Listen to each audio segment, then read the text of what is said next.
Shame, mate. You can say Yeah, it Saul, again you if gotta you watch out want for that. because we're live. Just forget. Are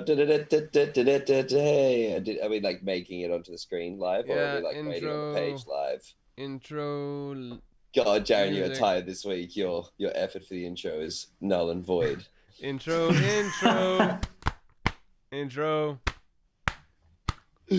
Yeah. So this week, Jarran and I are here with Max Lee-Abbot, Tony Abbott, our former Prime Minister's son. Yeah. Yeah, it's pretty cool, man. Yeah. It's a great opportunity to speak to you about, your father and his politics and. Yeah, that's it. And I look forward to giving you, some of the real insights to the Liberal Party of our country. Something that I know a lot about, actually. So, let's prepare Don't get me ourselves. started. No, I do have an uncle whose name is Tony Abbott, actually. Oh, get out of town. No, yeah, I won't. I'm in Canberra, which is, of course, where I need to be, being the son of our former Prime Minister. He's not Tony Abbott. Stay in town. I'm not allowed to leave. So I've known Max for 11 years? 12? Yeah, about 11 years. I reckon. Yeah. About that long. Long time. He's a long time parkour and freerunning athlete. He didn't hit his head, like I said, or something. I got that Except for story that one wrong. time where I did hit my head very, very hard. Oh, maybe it was that. And that other time where I went for the triple side flip and hit my head again. Except for those two times. Oh my God, I fully forgot that we gassed you up to try triple side flip. That's great. It wasn't even gas up, it was bullying. We're like, do it. Onto what? Yeah, that was a real win for peer pressure that day. So we Reese, there's I don't know if those videos are even online still, but I think the video exists. I think it is on a hard drive somewhere. But if you look up on YouTube, if you type in form parkour, you're never going to find it. So you can try, Jarran, to find form parkour, and it's like a pentagon with some dots in it. It looks like a butthole. And yeah, so we went out and we made these videos, and one of them was on sand dunes, and we took pool boys so do cool flips. And the rest of us thought it would be a good idea to tell Max to do a triple side flip, or pressure him into being the first person in Australia to do a triple side flip. What was the landing? Just a sand dune, To be fair, it was like one of those fenders that you put between boats and wharfs to stop them bouncing into it. And it was off a very steep side of the sand dune, so you got extra height because you'd obviously where you took off was a lot higher than where you would eventually land. Mm-hmm. Dom and I, we were both doing the double side flips, and we were both getting really, really clean. And then somehow the story, people decided that I could make the triple if I just held the tuck. I was pretty fucking skeptical about that. Triple's a lot of flips. Yeah. And Dom, you can finish the story from here. Well, I mean, we were convinced that he should do it, and we thought it would be the most epic thing. I think all of us were kind of half the people probably just wanted to see Max eat it because he was young and talented, and half the people just legitimately wanted to see someone try a triple side. And so there was so much egging on to the point where he's like, all right, I'll do it, and he hucked 2.5 to his neck, to his head. Into a sand dune. Beautiful display of head landings. It was, yeah. No, I mean, if it had been into water, then it would have been delightful. Didn't you have a sore neck for a week or a couple of weeks? No, I just it was just an old-fashioned concussion. Oh, just classic. I've done those things in my life, unfortunately. I remember that night I had to get Richard to wake me up every 4 hours because I was genuinely concerned about that. Oh, good times. Yeah, these are great times. Speaking of triple side flips, so I've seen a few people try it out there, and I talked to George McGowan, who I think is the person to do triple side flip because he can do double side flip on flat, or could at one point. But he said to me, unlike a triple front flip and unlike a triple back flip, where you pull tighter per tuck, once you huck for a side, you're done. You can't pull tighter on the side. Once you get there or there, you can't actually keep wrenching in. So your rotation slows down completely on that third rotation. It doesn't get faster You know how when people do triples, Yeah, it's yeah. like whoop, whoop, whoop, whoop, whoop, whoop. Yeah. This one, it goes whoop, whoop, whoop. And then like, so no matter what, that last rotation on the triple side is near impossible to get just on the fact that it's like, who does the triple side? Yeah, right. The physics just work differently. Yes, the physics don't work out as well. So there's more people who are probably willing to try because, yeah, you can land on your head and get a concussion. Yeah, like, if you do that with a triple front, you're probably effed like that way. You just right. totally fucked. No, I hadn't really thought about that. I mean, I've done them into foam pits off track, and that's going pretty fine. But I guess I haven't. Has anyone done it? Has anyone done? You'd probably know this, Dom. Has anyone done a triple side flip from hard ground to hard ground yet? Not from hard ground to hard ground landed that I've seen. I've seen people attempt, and this is what I would say that the distinction is like off a ledge to a flat landing. I've never seen. Right? I've seen people do it to dunes. I've seen people do it off ledges to dunes. I've seen people do it off pool boys to dunes. Like I've seen that, but I've legitimately never seen someone just do like step up triple side flip at like a spot. You know what I mean? Are we about to get proven wrong by Jarran the fact checker? Maybe, but like I don't know. This turns into a fucking. It's quite a big video for just a triple side. I feel like this is one of the things with the modern day and age. I feel like you would have seen it out there. Like one, two. All right. Like he's doing double sides everywhere, but you look at the way he's doing double sides, he'd have to have like 6 meters to do a triple. Yeah, and that's still under sand. Look, there you go. He tried it, but like you can see that last rotation is just not going to pop. There's no way because it's all fall. So yeah, he did try it. But that's what I've seen exactly that. I've seen multiple people. Yeah, go back. Yeah. Maybe. Well, look, Dom. Maybe this is my opportunity to re-enter the parkour community. Oh my god! Just come back for one triple side flip attempt of glory. See if I can get that trophy. That's it. So parkour's all about being the first to do shit. I'll live and die by that mantra. Yeah, like if someone else has done it, it's not even worth doing. Honestly, couldn't agree more. Yeah, like what a waste of time. How unoriginal. That bloke needs some sunscreen. Nah, I think that bloke needs like a hospital because he hit the fucking water like that. Oh, that's intense. Oh no. Yeah. Have you done any triples, Dom? Triple cork. You don't. That doesn't count. I'm not talking about that fucking spinny shit. No. Because in my mind, the triple was always that barrier. I don't know if it was just more of a generational thing, but the double was always achievable. The triple just seemed, I feel like it's a generational thing for sure. I've done trips like in safe setups, but I've never tried. I haven't even done a double layout in like outdoor where I want to. Like I want to do off a height like that exact again. So like flat ledge to a ground, sand, mound, whatever. But do a double layout. I still haven't even done that. I'm like, that's fair enough. Double layouts are really hard, man. Yeah, but I feel like there's so many. Like I can't go and think about doing triples outside until I've thought about doing double layout outside. Sure. It's like you need that aerial awareness, and that's the other. I don't do enough cliff jumping or like cliff diving to practice often. So if I was going to like cliff diving or trampoline parks and practicing that shit and really working on rotation, then maybe. But the problem is I just like outdoors too much and I like impact too much. So straight impact addict. Oh man, can't get enough. And like all good addictions, it's quite bad for you. Yes, that's the best ones always are. So you've been doing more like speaking of cliff jumping, you do like cliff diving, rope swinging, cliff slacklining, which probably seems the most to me elaborate of them all. But what else do you do with your? Because describe like the typical week or weekend in Max. Yeah.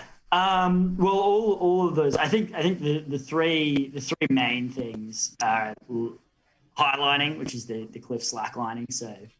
So it's called highlining. My bad. It's called highlining. All right, mate. I won't. Don't get it wrong again. Okay? Jesus, Saturday made cupcakes. Damn you. God damn. Do you guys want one here? Yeah. All right, mate. We get it. You got cupcakes and we don't. Don't interrupt So highlining, which is slacklining, like suspended across cliffs, rock climbing, and rope swings are kind of the main thing. But once you kind of have a understanding of how ropes work and various different like how all of that, once you kind of understand ropes and cliffs and securing them to anchor points, you can get pretty creative. So, but the main three things are highlining, rock climbing, and rope swings. Yeah. Yeah. Because like some of the photos you have of these highlighting is just amazing. And you're able to walk the whole line and back at that height? Yeah, so it depends on the length. So the longer it gets, the harder it becomes, obviously. So the one I'm on in this picture is about 60 meters, and I took one fall on that one, which was actually, I was pretty bummed because it was going to be my PB, and I was so excited to do it. That was actually an amazing trip. So for that one, if you I mean, it looks absolutely unreal. Like if you go down slightly, Yep. you hit just go down a little bit more. Go that one left top down. That one? Yeah, hit that one. So you can see this is like a twin peak, which is like a mountain that's just the middle is just totally missing. And it's a massive, on one side, it's a 300-meter drop down to the valley floor. And if you guys know the overland track in the center of Tassie, in western center Tassie, Nope. So it's just like a really popular hike, but it's sort of near there. It took us a full day of hiking in with all the gear, just camped on top of this mountain for the like 3 or 4 days. Rigged this a series of different high lines out across this just peak, and the one morning we woke up and everything you could see, as you can see in this photo, was just 360-degree view, completely covered in just fluffy clouds. Wow. And the sun rose over that, and you had the sunrise reflected off the the clouds, which were below the sunrise. And because we'd already set up for high lines, we were able to go out and just absolutely have an amazing time. And obviously the picture opportunity was pretty. Yeah, I mean, look at this one at the bottom middle there, Jarran. If you scroll down, bottom middle there. That one? Like, one more lower. That one, yeah. Like, that's just, there's got to be some sort of crazy mental fortitude that you guys are building up, and like resilience to height and resilience to like being in those extremes, because like to build comfort there, it's got to take time, right? Yeah, it's actually really it's pretty interesting because it's just dead safe. So you're in a harness. You've got a rope that attaches you to the line. You've got a main line and a backup line. So pretty much everything in the whole system is redundant. And I don't know anyone who's had any of the one of those, like their main line break, let alone both. Oh, so the slack line.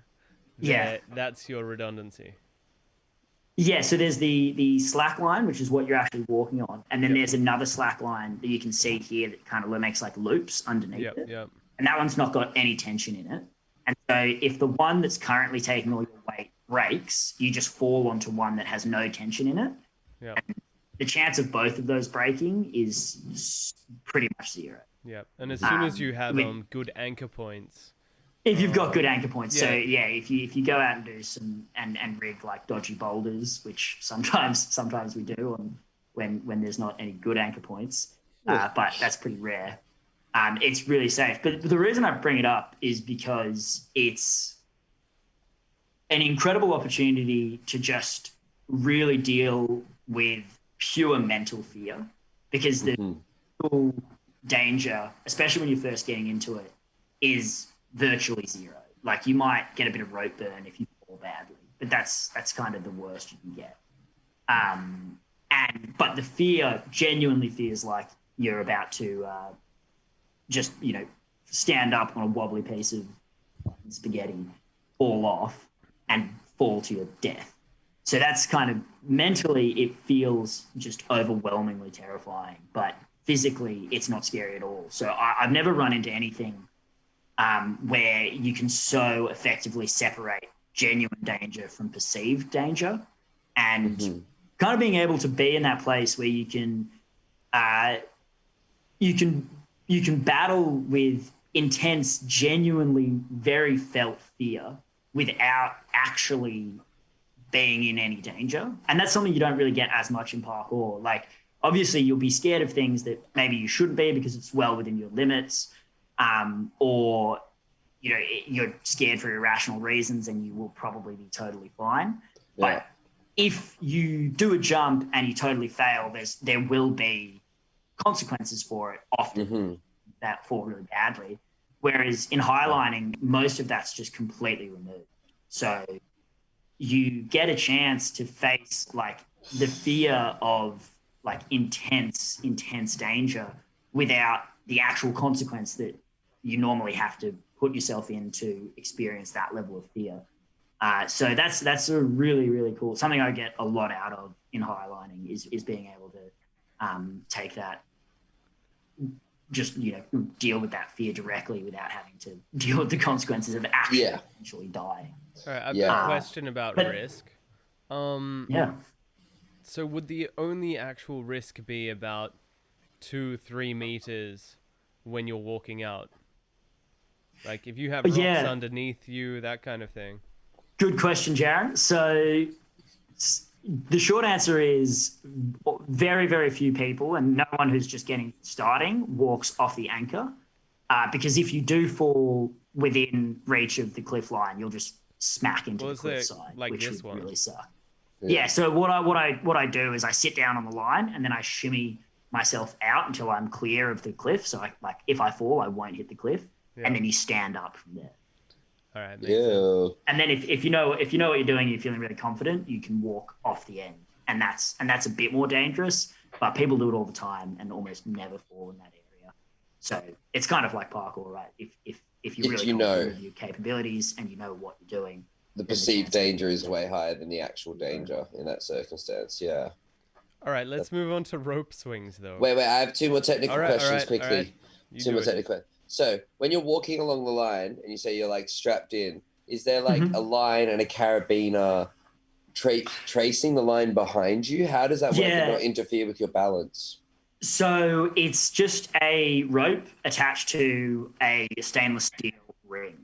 So it's just a knot to your harness and then a knot to a stainless steel ring that's threaded through the two main and backup slack lines. Gotcha.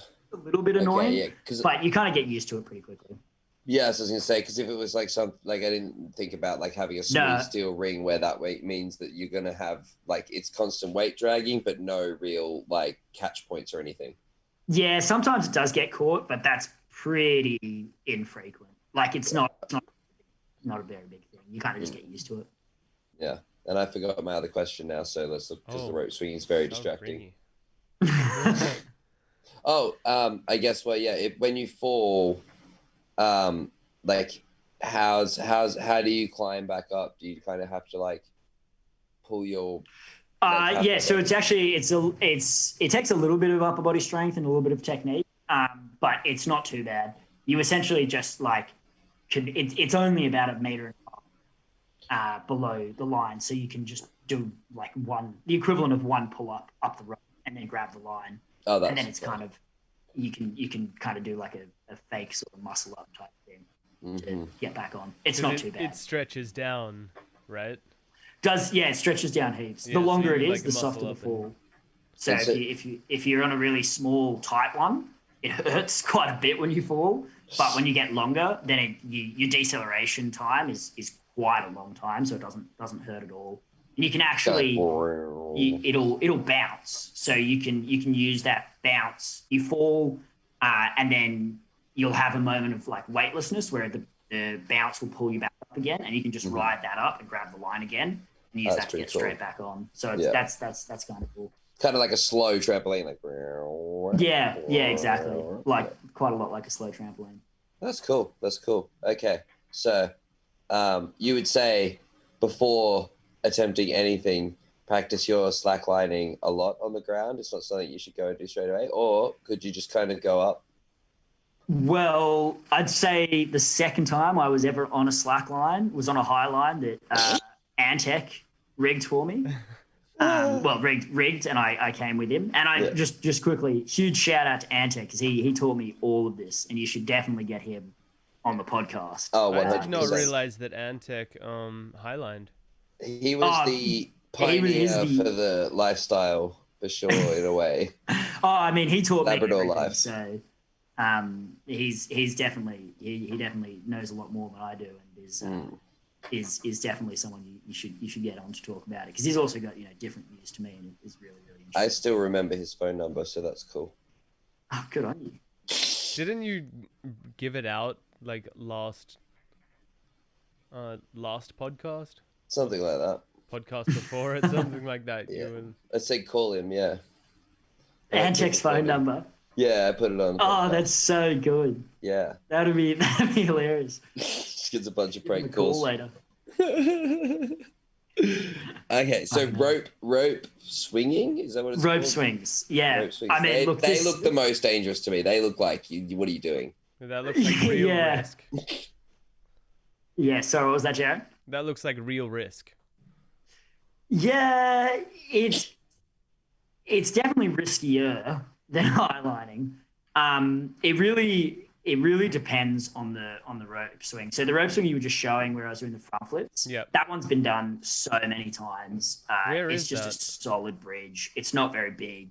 The space beneath you is really, really clear. Again, you've got a main and a backup line, so you can see that there's two ropes attached to me. The chance of anything in that system breaking is, again, virtually zero. So how do you know you're not going to swing into something, bro? That's the thing I don't get. Yeah, so, I mean, you can normally see. For some of the bigger swings we do, there'll be a fair amount of calculation to it. So this one is just a classic one. I have no idea who the first person to do that swing was, but I imagine it many, many years ago. It's just a pretty standard spot. But some of the bigger ones that a lot of my mates pioneered, and I was fortunate enough to be in the team that helped put it together, like that would be quite a long period of like doing the calculations. We've got surveying lasers that will give you distances so that you can actually work out how far away the rocks are and how far away, start trying to do base calculations on rope stretch and, control all the variables as much as you can in that regard. Yeah, well, I mean, that's one of the misconceptions with, I guess, all of these sports like parkour, highlighting, those sort of things. The perceived danger is way higher than the actual danger. There's so much analytical stuff that, like, we don't realize goes into creating, like, these one snapshots and these moments. There's so much pre-work. Yeah, I think that's, like, exactly the same with all of this. What you're saying is kind of, if you have no idea what's going on, it's a bunch of young men who've just tied some Bunnings ropes to their chest and jumped off a cliff. That's how it feels for me. And in the same way that if you boil down parkour to, it's just young men trespassing and jumping off rooftops and risking their lives for YouTube views. Like that is true if you just totally skip past the years of practice and building up and some of these things. So that one that you just pulled up, Jarran, that was the 100-meter rope swing. That Chris Wallace, who's in that photo, and Antec is the jumper. They had a lot to do with setting that up, and that was the largest swing that, to our knowledge, has ever been done in Australia by quite a large margin. And that was a team of 8 pretty experienced riggers over 2 days of rigging the jump rope. So the ropes that are the yellow ropes that are attached to you, actually give you the free fall and catch you, is attached to a 200-meter high line, and they're anchored to the middle point of the 200-meter high line. So obviously you couldn't get a cliff that's overhung enough for you to get 100 meters of rope out in Australia. So to get around that, these guys, well, particularly Chris Wallace, who's one of the guys who pioneers this stuff, they worked out how to put the anchor of the rope swing in the high line, and now you can put wherever you can get a high line, you can get the anchor, which pretty much meant we went from doing like 30, 40 meters being the biggest rope swings we could find up to 100 meters, which is just, in this. So that's 100 meter free fall before you hit the swing. Yeah, 100 meters of free fall before the roping gate. Fuck, and then you'll probably get a rope stretch. That's fucked. Like 15 to 20 meters. So how long is that in fall time? 6 seconds. Wow. Yeah, it's so, and I guess the point of that is it's like the amount of time, years. I think I calculated there to be around $8,000 worth of rigging equipment just in this rig alone. Mm-hmm. And years of learning how it all works and testing the different. Anybody out there in your crew documenting it, being a part of, like, say, taking that process and showing it more like the ins and outs, or making themselves a kind of a platform with it, or is it just kind of very raw, very like in the moment experience? Yeah, it's a good question. There are people who document it and take photos. Like, everyone's always taking photos pretty much the whole time. So stills is more the game than video, you would say? Well, I think we've run into. There's a few people who will make small documentaries, and one of my mates is currently trying to make a documentary on highlining in Australia. But I think that's stalled for now. I'm not sure you'll pick it back up. But yeah, again, I think a large part of it is it's such an involved process, much like going out to train parkour. Most people are just so busy, doing the thing, getting excited about the moment, and it's easy to pull out your phone and take a couple of shots. So we're getting bring a whole camera crew with you. Then bring a whole camera crew with you, or not be able to help out rigging the stuff because you are too busy, filming and that sort of thing. We're out here, guys. We're on a mountaintop, and look at my friends. We're all rigging. Like, you haven't rigged. That's not that far from my Instagram stories, Dom. So it's hop, leap, and a skip, But I've noticed that your stories are quite engaging. I think the first time I really started actively watching all the time was when you were in Africa and you were just doing really Australian commentary of your time in Africa. It was brilliant. Yeah, that was a good moment. Good fun time for me. I was essentially I was just cycling by myself, so I had nothing to do but think of jokes that I could put on my Instagram, and it was fucking great. I loved every second of it. I mean, wasn't it relatively dangerous? Like, you were riding around in an open safari park or something like that? Something. That part was, I don't know how dangerous it was, but it was just one of the most scared I've ever been in my life. Yeah. So essentially what happened was I was trying to take a back street, and Google Maps said it was a resort, and I was like, sweet, it's just a resort. I'll just cycle through it. Get to this big ass gate. The gates in this area were mostly just road blockers that you could ride around pretty easily. Just pathetic. Little but this gate was a real gate, and I could not get around it. And then I just kind of yelled out to see if someone would come up, and then this dude came up from behind and was like, "You can't go this way." And I was like, please can I go this way? And he's like, "No, you can't go this way." And I was like, please can I go this way? And then for whatever reason, he just opens the fucking gate, and I go through the gate, and I'm cycling away, just thinking oh yeah, once again I've talked my way in. God, I'm such a smooth operator. And then I get over this ridge, and what was previously just sort of fairly thick scrub and forest turned into just huge plains, and there's fucking shit tons of zebras, there's shit tons of antelope, wildebeest, and water buffalo, and I see some giraffes going around. I'm like, fuck yeah, I'm in the Jungle Book right now. This is great. And I cycle past, have this beautiful moment with the giraffe. This baby giraffe runs past, and it's amazing. And then I keep going. And was there a road, or was it like? I'm on a road. I'm on a road that goes through this unknown nature area. And then at one point, I just see I'm cycling through, getting a little bit scared at this point, and all the animals have been running away whenever I got anywhere near them. Like they just run away way before I got very close. And then I see this like back just running slowly towards me. And I'm like, oh, that's a little bit worrying. What's going on there? And then it sticks its head up, and there's just like this little dog's head just looking straight at me. And then it puts its head back down and it keeps running. And it's not coming straight at me. It's coming to like towards the road in front of where I'm going. Mm-hmm. Like, oh, this is not good. This is not good. And then I turn fully right and look to my right, and I see two more of these dogs, of whatever they are, coming towards me, just straight at me. And I just go full adrenal, just so scared, just really like I've really shat the bed this time. I'm so out of my depth. I'm just on a fucking bicycle.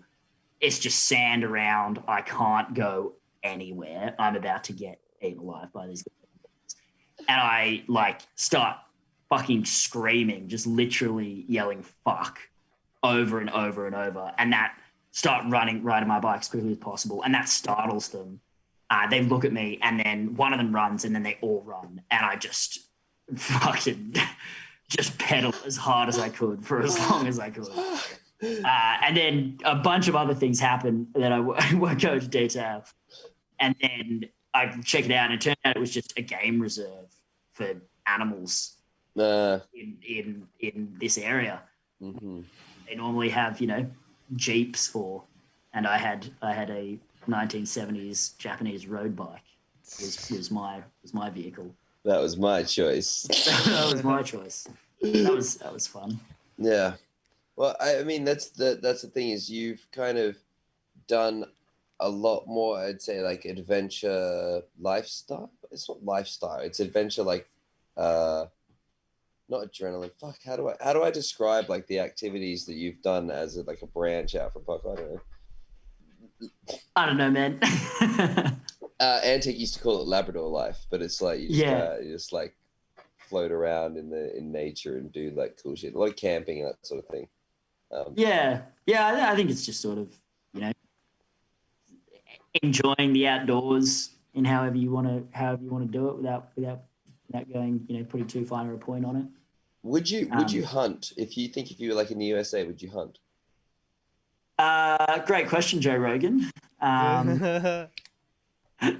Yeah, dude, I eat elk meat all the time. Oh man, I'm sitting here, my fridge is stocked full of elk. I'm just like, yeah.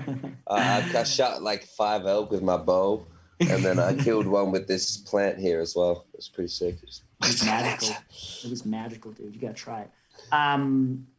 Short answer is no, I wouldn't, because I'm a vegetarian, and I think and personally, I think any sport that's based around like the suffering or killing of another animal, just for my own personal enjoyment, I don't think I'd enjoy that whole experience. Yeah, so, that makes a lot of sense. Yeah, I don't think I'd hunt either, to be honest. I think like when we're brought up here without hunting, it's not really like something that I would like. I'm not saying I wouldn't, but it's not something I would like go out and now actively spend my time. Like, I'm going to go and do this and then get all the equipment and do all the things and set up myself. Yeah. Like, no way. Yeah.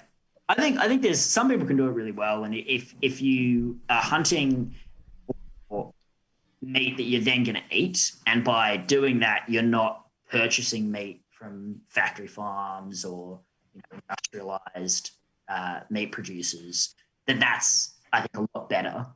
Yeah, which is the whole kind of Joe Rogan line of that. Like, they hunt to eat their meat like that. Like, this is what I eat, Yeah, yeah, exactly. Yeah. You know, hunting for purpose, as opposed for anything, I guess. I like the way you say that. Hunting for purpose as opposed to I think it's a sport. skill that we should at least have, and maybe this is my like apocalyptic mind, but it's kind of like if you killed something, maybe you would be able to kill something. Cool. Would you then be able to process it? I can't even fish. I'd like end of the world happens, instant vegetarian or instant cannibal. Not by either choice one. either. Yeah. Like animals are made of food. That's the whole thing that I'm like, they're just made of food. You can Yeah. Just, like, I mean, in many ways, for some animals, humans are made of food too. exactly right. We're all just made of food, really. We're all just made of food. Yeah, I think if everybody just hunted, well, no, if everybody hunted, we would run out of animals very quickly. Well, let me flip the switch on you with like, okay, so not like, would you hunt if like say the necessity arrived, right? Like you are in a situation where you are, I don't know, stranded or whatever the parameters may be, where hunting was like the best alternative for gathering food. Would you then kind of be more inclined to that sort of lineage? Yeah, absolutely. I mean, just my own, my own personal views. I don't think there's anything inherently wrong with eating meat. I don't. Yeah. Like, You're not live wiring the situation. Cardinal sin. No, far from it. And I think if you were in a situation where that was like genuinely the best option for you, you could be doing it sustainably. And the animal gets a regular animal life up until you kill it, then I think there's nothing wrong with that. But like, what is like a regular animal life? Like if we're gonna, yeah, look, it's a tricky question, Dom. We shouldn't domesticate dogs, man. We should just let them roam free. Like, when I speak to my dogs, they're just like, yo, man, I just want to be out there barking. Let them bark, man. That's what I say. Just let them bark. I'm an advocate. Let the dogs bark, man. The dogs. Oh, Jesus Christ. I'm just going to put, because, we're wrapping into that time. If anyone has any questions for Max, myself, or Jarran. There's a question line? Yeah, we basically do a hotline thing because we're too lazy to figure out other topics for ourselves. Yeah, really? About like 3 so now quarters we'll fill time for like another 5 minutes while people type questions. I've got a question going back to the Highlines. Fucking hell, Jarran, this wasn't for you. This is the people on YouTube. Shut up. I've already put that up anyway. But how the fuck do you rig a Highline? So you get 1 point, but then do you have to walk and then climb up? Oh the yeah. other side of a thing? Yes. The question that is asked always up there with. So, do you wear special shoes for parkour and all those classic questions?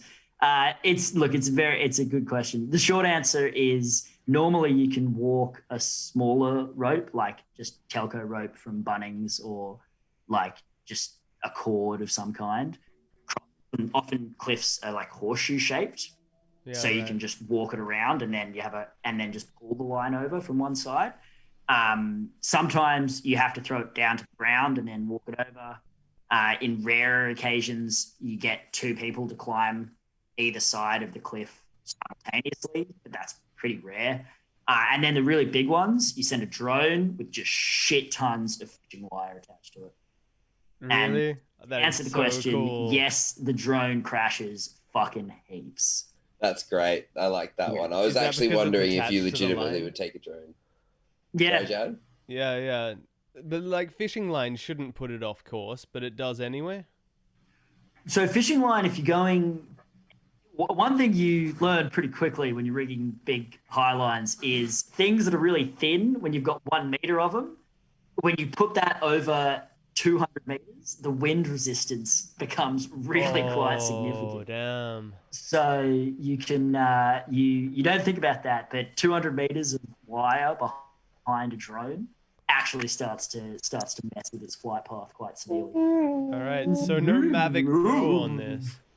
I'm guessing they use some higher, more heavy-duty drones. And even Not though just a DJI, like DJI Spark, Yeah. Mavic Air. Yeah, it's they're just standard drones. oh just, really, and they that's just why they pop it crash pretty so bad. much. Yeah, I mean Like, it just I'm guessing the not Inspire particularly that would do rich, it. so we're not fucking chartering helicopters out here. Yeah, I get you. Anything that could take it would be like yeah. a couple of grand, and you want to spend that on ropes and gear. Yeah, yeah. I don't own one, but a bunch of my friends do. And What, you don't own a rope? I know I own many ropes. I don't own Just this whole time, Max no has ropes. just been going up like, I don't have any, so I can't carry them. I've Sorry. been merchant. Oh, guys, I'm out again. Can I borrow yours? Oh, I thought I packed them. Jeez. That's so foolish of me. Oh, dear. Yeah. Oh dear. Man.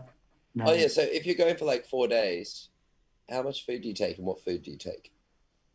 Oh, jeez. That's the question I ask myself in the Woolworths before the trip. Like every 3 time. minutes before you're meant to leave. I'm on so the bad at it, man. I just pack whatever I want, and then I just cop having a really heavy pack. So that's my attitude. I normally just fair. get like freaking pasta and a pasta sauce, and then just an outrageous amount of like sugar bars and a couple of apples. You're like, yeah, And nutrients. that normally ties me over. And then like 14 chocolate bars. Yeah, minimum. That normally ties you over. Per day, right? Per day, yeah. Correct.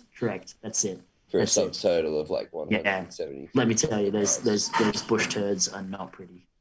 Oh, yeah. So I actually, do you know about this? I didn't know about this until I watched Jack Whitehall Travels with his father. But do you use a decoy hole? I don't use decoy hole, no. So what you should do, this is what Regular I've single heard. hole. No, so I've heard you should, this is like an Aussie trick that I didn't know about. Maybe I can pass this on to you in your lifestyle.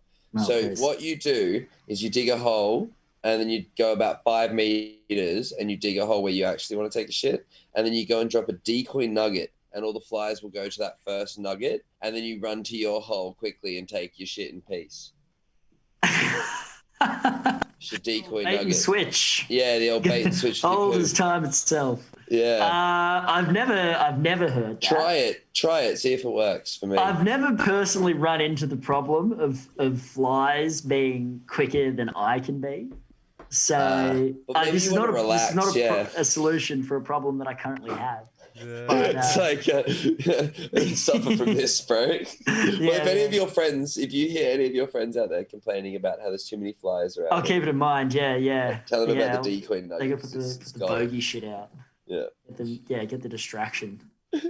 Look, it's a good one. I thought it was valid. I don't do enough like nature shits to know whether it was valid or not. And if I nature shit, I like try to find like, a ledge that I can dig the hole under, so I kind of still get like a toilet. I don't want to do the squat myself, man. I do enough squatting with jumping. You don't want to. No, look, fair enough, man. You're all squatted out. Squats every day, bro. So swallow. Look at these things. You can see how many squats I do by the size of my bicep. I've been looking at it for the last hour. I have to. Do you want to see my chest disappear? It's really cool. Ready? No chest.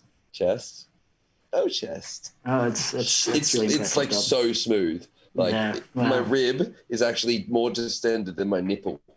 So this is not the conversation I wanted to be having. Yeah, but you're are you amazing, sure? I don't know why I am, man. Don't come into the show and lie to me like that. I was here specifically to find out the gradient of your pectoral muscles. Fuck yeah. It's under whatever. It's minus. Whatever. All right, Jarran's been trying to talk. Let's let the man talk. Oh no, all I was going to ask was basically you do no planning on meal prep before a thing. Is there the opposite kind of person that you go out with that is like, yeah, I'm gonna vacuum seal fucking pre-made shit that just heats up?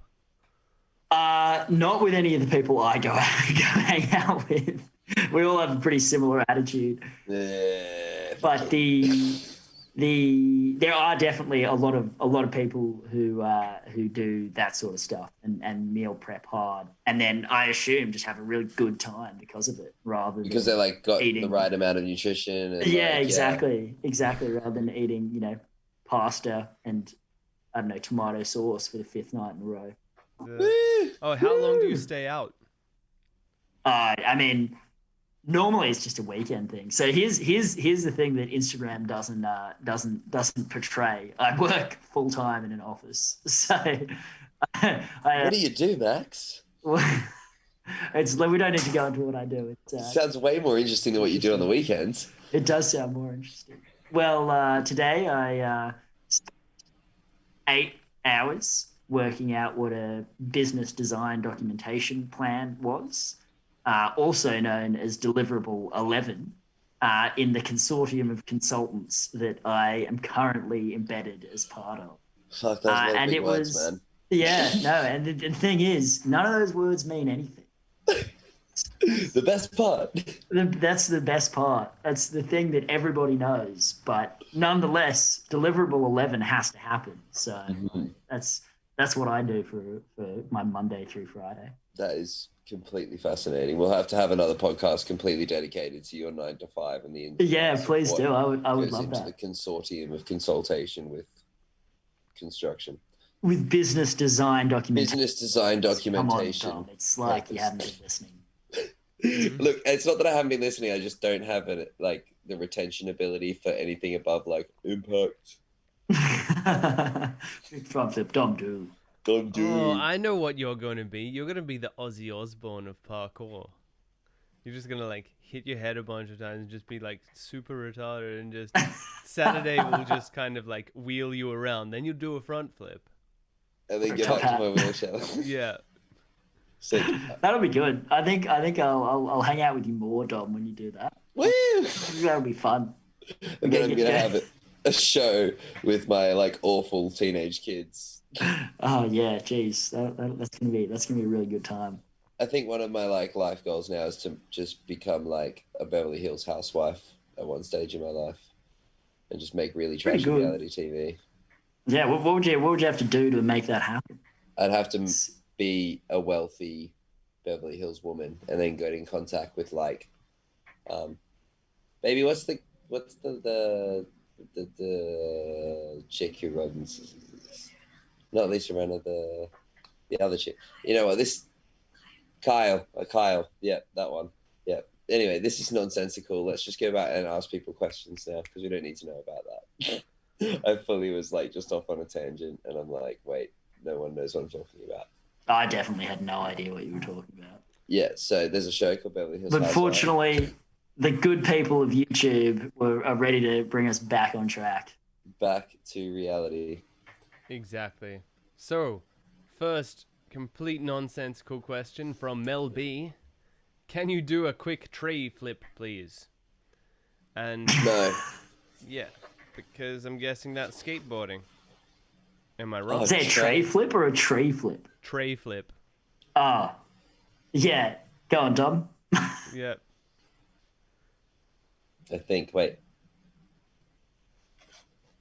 Something like that. I don't know anything about skateboarding. All right. Good try. Louis Dammer says, how do you overcome fear when bungee jumping? How do you... Yeah. It's an interesting question. One of the fun things about rope swings is all of the risk assessment and actual hard work for the safety side of things all comes before the jump. So once you're ready to jump and standing on the cliff edge or the bridge edge or whatever it might be, you've pretty much done all the risk assessments that you can do. And it is genuinely an option to kind of just switch your mind off and sprint at the cliff, or to just take 1 second of bravery and fully jump. And this is really different to parkour, because of course in parkour, once you've jumped, that's when the clock starts. That's when you really need to start switching on. You need to be present from the second you start running to the second you've landed. Whereas in rope swinging, once you're clear, you're pretty much just in gravity's hands. You're not really in control anyway, so you're not really in control anyway, and that's you can kind shit of the purpose, yourself all right? you'd like. But You can, yeah, exactly. You can scream, you can pass out. You know, you can do whatever you need to do. So in that way, it's the way I personally deal with it is just freaking scream down from 3 and then just switch my brain off and jump if it's something I'm really, really scared of. Sidebar: how do you get back up from rope swing? Do your friends pull you up? Do you have to pull yourself up? What's the? Depends on the rope swing. Okay. The big one, the really big 100-meter one, we had a pull system, so we had like 8 guys pulling you back up, and it was amazing, like Mary Poppins, because you just slowly rose. 100 meters. For 100 meters, it was amazing. Some of the other ones, you ascend using a couple of devices. You go up the jump ropes. That sucks. That takes so long. It's really tiring. Most of them, the best ones, you just bring extra rope and then you abseil to the ground and you walk back.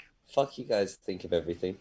The real question is, Dom, when are you going to come do this? I've been offering this to you for so long. I really want to throw you off a bridge. Okay, I think it has to happen in summer. That's in summer, before I go away. Yeah, if the world opens up again and I can go away, it'll be next year. So, fine, do it before then. Oh, I can't wait. Oh well, I'll send you some messages. We'll get it done. Jarran, you'd obviously be welcome, but you're in Adelaide, so that's what I do. Bit of a longer trip. He actually has a rigging background and experience. That sounds like I'm a certified rigger. I'm not a certified rigger. I was just with. Neither am I. I was just with Stunt Gym. I'm actually teaching my girlfriend how to do knots at the moment, because she just got the climbing bug. So it's like, even today, I got her a matching mammoth harness and chalk bag. Yeah. For climbing. Good on her. For climbing. That's the way to go. That's the first step. Yeah. Yeah, you need to get a really lame harness that makes you look like, you're super committed to something. No. Yeah, and they also kind of look like, those swings for like toddlers that you can put yourself into. They also kind of look like that, so that adds to the sex appeal. Ladies love the toddlers. Oh. I mean, like. Dumb. Yeah. That didn't come out. Steer clear, man. Steer clear. Hard right. Back to the questions. YouTube viewers that will save the. What did we have? We had of this podcast. Oh damn, that's not a question. But what grade do you climb? Oh, boo. I don't climb very hard. I climb like 22s in the Australia. I don't know if that question was from. There's different grade systems. Do you know how to change that to American? I actually don't. I haven't used the American system since I was in America. It's not very impressive. It's like I kind of want to ask like how the grading system works, but at the same time I don't want you to answer. It seems like it's long-winded. It is. There's actually a lot of really interesting, because parkour does not have any equivalent to a grading system. And rock climbing has quite a stringent grading system, but of course it's totally arbitrary. Climbing gets graded by who the first person to do the climb was. They then call it that grade, and that's just up to their own discretion. Yeah. And then if it's really off and everyone like totally disagrees, then it'll get changed. But that doesn't happen very often. So you'll get really wild variations within each grade. What does Australia use? Do they just use their own grade? Sorry? Does Australia just use its own grade? No. So Australia, France, England, America all have different grading systems. I don't really know why. But Australia's one just goes up from like 13 or 14 is pretty easy. Most relatively fit people could do that. 18 is like you're sort of getting to the level where you probably rock climb, but you might not have been rock climbing for very long. Mm-hmm. And then 25 is pretty solid committed rock climber, and 30 is like you're pretty fucking good. Mm-hmm. And then the other systems kind of have just conversion rates, which I don't really understand. Like money. Yeah, much like money. It's like I don't know. Some of this is worth this. On the French system, you're a 6B plus. There we go. I know it. I don't know. That's what you said earlier, right, man? Yeah, exactly. Yep. There we go. Bam. Look at me looking at 6B. Yeah, you fact checking extraordinaire, Jarran. fucking finding that shit out. Thank you to whichever YouTuber was able to do that conversion for us. Do a lot of riggers actually do highlining and that kind of thing? Or they don't want to touch ropes anymore, they're just like, fuck it. When you mean riggers, do you mean like professional? Certified. Yeah. Yeah, it's pretty different skill set. There are some people, a lot of the guys who I do highlining with are also rope access guys, so they'll makes sense. Do construction sites and window cleaning and that sort of stuff. But a lot of what people refer to as riggers are like in theatre productions or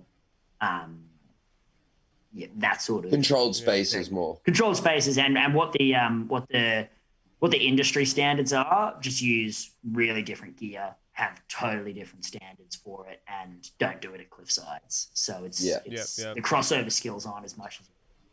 But rope access, yes. Rope access, yes. There's quite a few people in the rope access world. I see the guys doing the windows like they do, 6 across, and they all go down and do all the windows of the skyscraper near us. Pretty cool. Pretty good. What is technically a skyscraper like? Does it have to scrape the sky? Like, how many stories? By definition, it absolutely does. I wonder what the actual thing of it is, though. Yeah, like how tall before? Guesses? Like, I'm going to say 22 stories. I'm going to say 30. I'm going to go 6. I reckon it's going to be one of those things that was like back when 6 stories was really good. That's when they named them. So. Yeah. Skyscraper is a 14, continuously 22. habitable high-rise building that has over 40 floors and is taller than 150 meters. Okay. All right. Yeah, that's really. I wasn't talking about a skyscraper. I was talking about a large apartment complex. Yeah. Okay. Don't get that wrong again, Dom. Sorry, dude. Very embarrassing. Not only that. God, I look like an idiot with my 6 guess. Yeah, but you were trying to be smart. You were like, it's going to be really low. Clearly trying too hard. Yeah.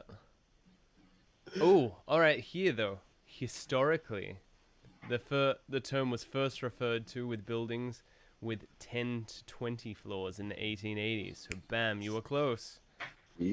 Still very wrong. Yeah. Getting Thank closer. you for making it. So, yeah, so saving me a little bit of face there, Jarran. Appreciate it. Oh, nice guy. Well, I try. Not many other questions. It was.